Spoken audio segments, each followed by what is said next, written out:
सुरेश एक चाउमीन के ठेले पर काम करता था, पर उस ठेले का मालिक सोहनलाल बहुत ही खड़ूस स्वभाव का था। सुरेश जितना मर्जी अच्छा काम कर ले, पर फिर भी उसका मालिक कभी भी उससे खुश नहीं होता था। सुरेश रोजाना सुबह 9 बजे काम पर निकल जाता था और रात को 11 बजे घर आता था। इतनी मेहनत करने के बाद भी उसका मालिक हमेशा उसे किसी न किसी बात के लिए सुनाता रहता था। क्या बात है सुरेश, इतनी देर से ग्राहक खड़े हैं और तेरे से अभी तक एक चाउमीन नहीं बनी? ऐसे काम नहीं होगा, तू तो मेरा नुकसान करवा देगा। मालिक, वो मैंने आपको कल कुछ सामान लिखवाया था, वो कम है, इसीलिए देर हो रही है। कहाँ रखा है सामान? आप दे दो, मैं जल्दी से बना दूंगा। तूने मुझे कब लिखवाया था सामान? मैंने तो कोई सामान नहीं लिखा, झूठ मत बोल। अगर तू लिखवाता तो मैं लेता हुआ आता। अरे भैया, क्या बात है, चाउमीन देनी है या हम जाएं? अरे नहीं, अभी बन जाएगी चाउमीन है, बस थोड़ी देर में मैं सामान मंगवा लेता हूँ। इतना टाइम नहीं है हमारे पास, रहने दो, हम कहीं और से खा लेंगे। हम तो तुम्हारा नाम सुनकर आए थे कि तुम्हारे ठेले की तवा चाउमीन बहुत बढ़िया बनती है। चलो भाई चलो, यहाँ रुकना बेकार है, यहाँ तो सामान ही नहीं है, चाउमीन क्या खाएंगे है। ग्राहक वहाँ से खाली ही लौट गए। सुरेश के मालिक ने सारा गुस्सा सुरेश पर निकाल दिया और गुस्से में सुरेश को चाटा लगा दिया। तेरी वजह से आज मेरे ग्राहक खाली लौट गए। मालिक, आप मेरे ऊपर हाथ मत उठाओ, वरना। क्या करेगा तू है, क्या करेगा तू बता? गरीब भिखारी, मेरे टुकड़ों पर पलने वाला, मेरे को आंखें दिखा रहा है। अरे तू नौकर है, मेरा नौकर। मैं चाहे तुझे मारूं या फिर तेरे साथ कुछ भी करूं, तुझे सब कुछ सहन करना पड़ेगा। मालिक, मुझे आपके पास नौकरी नहीं करनी, आप मेरा हिसाब कर दो, मैं नौकरी छोड़ रहा हूँ। क्या कहा? नौकरी छोड़ रहा है? अब इतनी जल्दी मैं दूसरा नौकर कहाँ से लाऊंगा? 1 रुपया भी नहीं मिलेगा। करना है तो कर, वरना बिना पगार लिए ही यहाँ से निकल जा। मालिक, आपने पिछले 2 महीने से मेरे पैसे नहीं दिए हैं, ये तो गलत बात है। मुझे जब आपके यहाँ नौकरी करनी नहीं तो आप मेरे पिछले पैसे दे दो ना। तेरे पास क्या सबूत है कि मैंने तुझे 2 महीने के पैसे नहीं दिए? जा कर ले जो करना है, मैं तुझे पैसे नहीं दूंगा। सुरेश बिना पगार लिए ही घर लौट आता है। तुम्हारे पैसे मार लिए, तुम्हारे ऊपर हाथ भी उठा दिया। अरे वो कैसा इंसान है। चलो तुम और मैं अभी चलते हैं। कैसे नहीं देगा वो पैसे? अरे पार्वती, वो इंसान ठीक नहीं है, उसके मुंह ना ही लगो तो सही रहेगा। छोड़ो, जाने दो। पर ये तो बहुत नुकसान हो गया ना, तुम्हारे हाथ में कोई काम भी नहीं है, घर का गुजारा कैसे होगा? पार्वती, मेरे हाथों में हुनर है जिसकी वजह से मैं अपना खुद का काम शुरू कर सकता हूँ। बस मुझे थोड़े पैसों की जरूरत होगी और मैं थोड़े पैसे कमाकर फिर से ये काम शुरू कर दूंगा। सुरेश ने थोड़ी मजदूरी करनी शुरू कर दी ताकि वो पैसे कमाकर तवा चाउमीन का ठेला लगा सके। पर एक दिन, अरे पार्वती भाभी, अरे जल्दी चलो। अरे सुरेश भैया बिल्डिंग की सीढ़ियों से गिर गए हैं, उन्हें बहुत चोट आई है। क्या चोट आ गई? कहाँ है भैया? बिल्डिंग के मालिक ने पड़ोस के अस्पताल में भेजा है। सुरेश भैया के सिर पर गहरी चोट आई है। पार्वती दौड़ती हुई अस्पताल जाती है। सुरेश इस दुर्घटना में अपनी आंखों की रोशनी खो देता है। एक के बाद एक परेशानियां सुरेश के परिवार को घेर लेती हैं। सोच रहा था थोड़े पैसे कमाकर तवा चाउमीन का ठेला लगा लूंगा, पर यह मुसीबत आ गई। अब तो मैं देख भी नहीं सकता, मोहताज हो गई है जिंदगी मेरी पार्वती। मैंने ऐसा कभी नहीं सोचा था। ऐसा न कहो, जिंदगी में अगर परेशानी आई है तो उनसे निकलने का हल भी हम मिलकर ढूंढेंगे। आप ठेला नहीं लगा सके तो क्या हुआ, मैं तवा चाउमीन का ठेला लगाऊंगी। बस आप मुझे तरीका बताते जाना, मैं उसी तरीके से बनाने की पूरी कोशिश करूंगी। मैं भी आपकी मदद करूंगी मम्मी। मैं भी आपकी मदद करूंगा मम्मी। ठीक है मेरे प्यारे बच्चों, तुम सब तो मेरी हिम्मत हो। पार्वती उधार पर चाउमीन बनाने का सामान और ठेला ले लेती है। सुरेश उसे बोल बोल कर तवा चाउमीन बनाना सिखाने लगा। जब पार्वती बाजार में तवा चाउमीन का ठेला लगाती तो सुरेश और बच्चे भी उसके साथ ही रहते। पार्वती धीरे धीरे बहुत ही बढ़िया तवा चाउमीन बनाना सीख गई। ग्राहक भी पार्वती के ठेले पर आते तो तवा चाउमीन की बहुत तारीफ करते। सुरेश भैया, ये सब कब हुआ? आपको मैंने सोहनलाल के ठेले पर कई बार तवा चाउमीन बनाते हुए देखा है। आवाज तो जानी पहचानी लग रही है।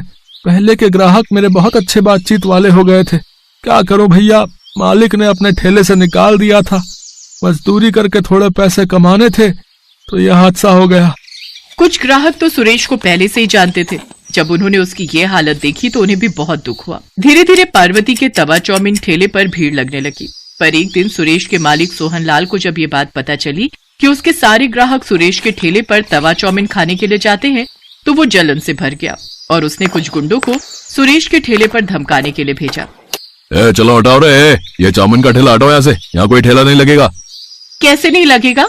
हमने तुम्हारा क्या बिगाड़ा है जो तुम हमारा ठेला यहाँ से हटवाने लगे हो?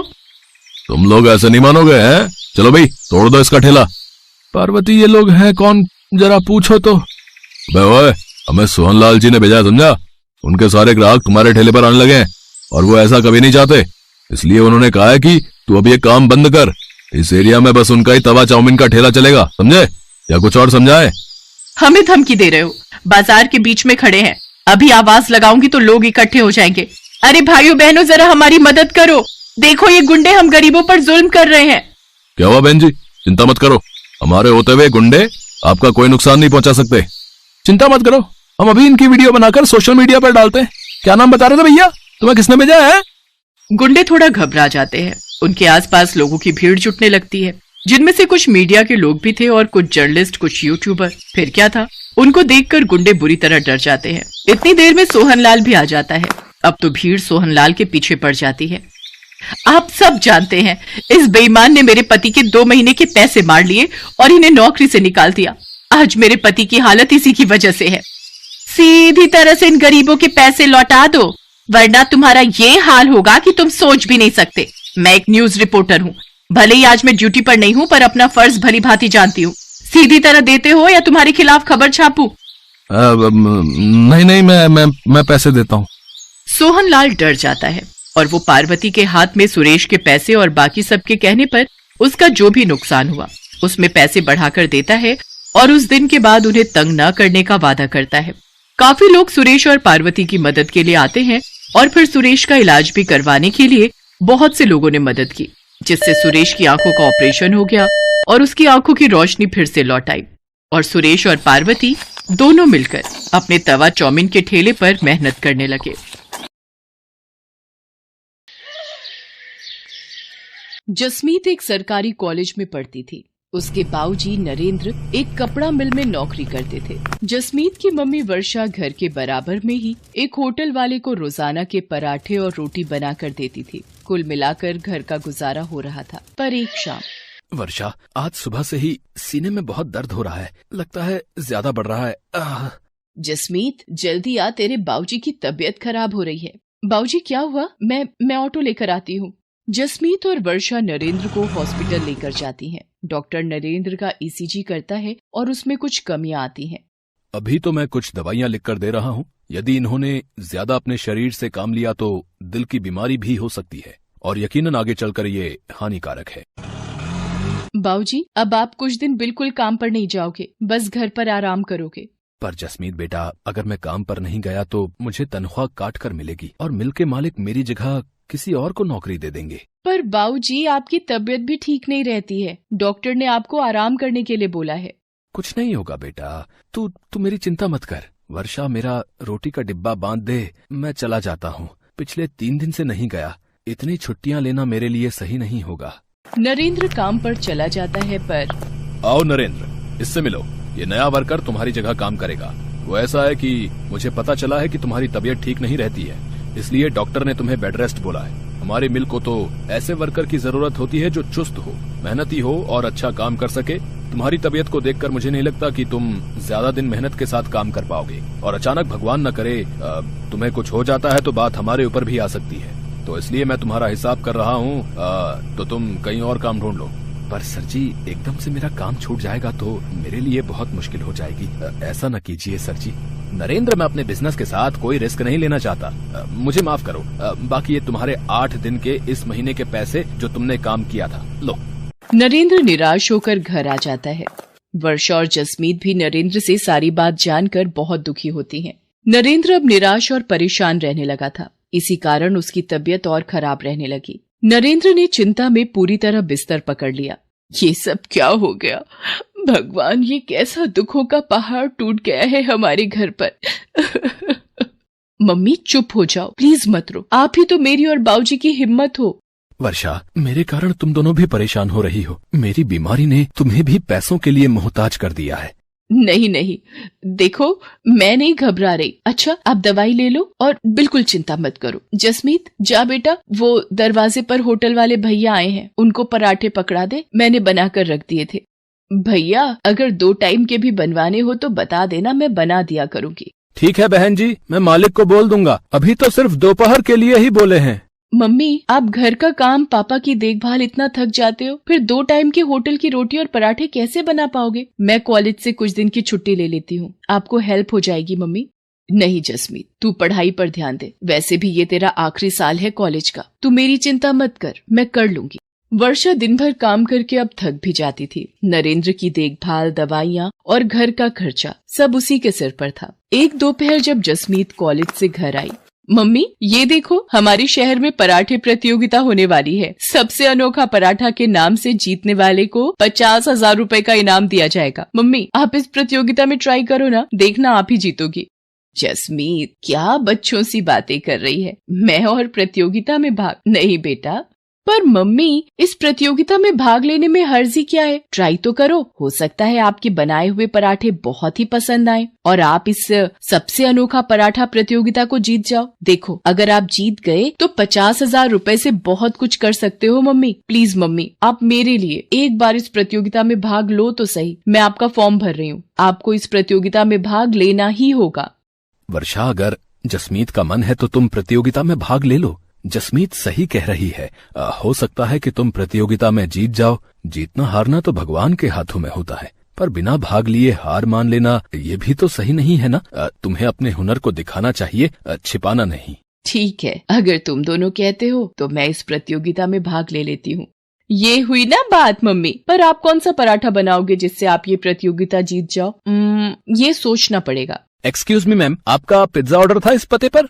भैया वो सेम एड्रेस हमारी पीछे वाली गली में है, वहाँ का ऑर्डर होगा। हमारी बैक साइड के घर का भी यही पता है। पिज्जा का नाम सुनकर तो मम्मी मेरे मुंह में पानी आ गया। गलती से वो डिलीवरी करने वाला भैया हमारे घर पर आ गया था। मम्मी क्या आप पराठे को पिज्जा का लुक दे सकते हो? एक नए तरीके का पराठा? कोशिश कर सकती हूँ, तू मुझे पिज्जा में लगाने वाला सामान ला दे। जसमीत वर्षा को सारा सामान लाकर दे देती है। वर्षा अपनी मेहनत और कोशिश से एक पिज्जा पराठा बनाती है। मम्मी ये पिज्जा पराठा तो बहुत ही टेस्टी बना है और देखने में भी कितना सुंदर लग रहा है। मम्मी क्यों ना आप यही पिज्जा पराठा सबसे अनोखा पराठा प्रतियोगिता के लिए बनाओ। जसमीत की बात मानकर वर्षा प्रतियोगिता में पिज्जा पराठा बनाती है। प्रतियोगिता में बहुत से लोगों ने हिस्सेदारी की थी, पर वर्षा के हाथ का बना पिज्जा पराठा देखकर जज करने वाले शेफ बहुत ही चकित रह जाते हैं। दोस्तों, बहुत से पराठे देखे, पर ये पिज्जा पराठा पहली बार देखा। वर्षा जी ने इस पिज्जा पराठे पर लेयर बनाकर इसे बहुत ही खूबसूरत ढंग से प्रेजेंट किया है और खाने में भी ये बहुत ही स्वादिष्ट पराठा है। इसके लिए हम सभी जजेस की सहमति से वर्षा जी को सबसे अनोखा पराठा प्रतियोगिता की विजेता घोषित किया जाता है और ये 50,000 का नकद इनाम भी इन्हें दिया जाता है। रोहित, एक अनाउंसमेंट मुझे भी करनी है। वर्षा जी ने जिस तरह आज पिज्जा पराठा एक नए तरीके से यहाँ पर प्रस्तुत किया, ये देखकर मुझे काफी प्रसन्नता हुई है। मैं चाहता हूँ वर्षा जी मेरे साथ मेरे अपने कुकिंग टीवी शो में हिस्सा लें और मेरे शो का हिस्सा बने। इसी के साथ तालियों की गड़गड़ाहट के बीच वर्षा की आंखों में खुशी के आंसू आ जाते हैं। वो अपनी बेटी जसमीत को गले से लगा लेती है। थैंक यू सर, आपने मुझे इस काबिल समझा। आप लोगों का बहुत बहुत शुक्रिया। ये सब मेरी बेटी जसमीत और मेरे पति नरेंद्र की वजह से ही संभव हुआ है। इन दोनों ने ही मुझे प्रोत्साहित किया और मैंने प्रतियोगिता में हिस्सा लिया। आपका लाख लाख शुक्रिया प्रभु, आपने मेरी जिंदगी को एक नया मोड़ दिया है। Love you mummy. मेहनत और लगन से व्यक्ति अपने जीवन में बहुत कुछ हासिल कर सकता है और यही वर्षा ने कर दिखाया। धीरे धीरे वर्षा के पिज्जा पराठे की प्रसिद्धि दूर दूर तक फैलने लगी। पिज्जा पराठा के नाम से वर्षा ने एक नया होटल खोल लिया। साथ ही साथ टीवी शो के द्वारा वर्षा के चेहरे को नई पहचान मिली। नरेंद्र भी ये सब देखकर बहुत खुश था। धीरे धीरे उसकी तबीयत में भी सुधार आने लगा था और अब वो और जसमीत दोनों वर्षा के होटल के काम में उसका साथ देते थे। मेहनत और लगन से एक पिज्जा पराठा वाली को सफलता की ऊंचाई पर चढ़ने की नई सीढ़ी मिल गई थी।